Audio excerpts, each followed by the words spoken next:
Po, kush është Hirësia Anastas Mamai? Mitropoliti Korçës, Anastas Mamai lindi në Vlorë në vitin 1179. Ai kreu studimet në departamentin e gjuhës greke, në Fakultetin Filozofik në Universitetin e Athinës në vitin 1199. U diplomua në Universitetin Ismail Qemali të Vlorës dhe mori diplom në degën e administrim biznesit 2001-2005. Më vonë do që studimet në Akademinë Teologjike Gjallëja e Krishtit në 2017 dhe në Departamentin e Teologjisë e Kulturës në Kolegjin Universitar Logos, ku mori diplom BSc në Studime Teologjike Sociale dhe Shkenca Fetare në vitin 2023.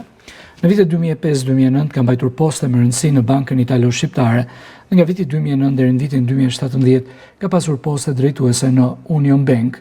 Nga viti 2006 deri në vitin 2014 ka qenë antar i Këshillit Kleriko-Laik të Kishës Ortodokse të Shqipërisë dhe bashkëpunëtor i ngushtë i Mitropolitit të Ndjerë të Beratit Vlorës dhe Kaninës Hirësi Ignatit. U hirotonis diakon me 22 janar 2018 nga fortlumturia e tij kryepiskopi Ndjerë Anastas.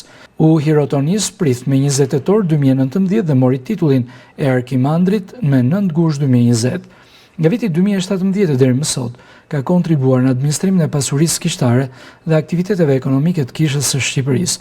Është drejtor ekzekutiv i Institucionit Universitar Logos, përfaqësuesi i kryepiskopit në Këshillin Ekzekutiv dhe antar i Këshillit Administrativ të Fondacionit Klinika Ortodokse Ungjillizimi.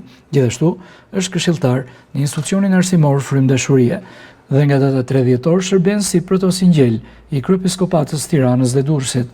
Përveç gjuhës amtare, flet gjuhën greke dhe atë italiane.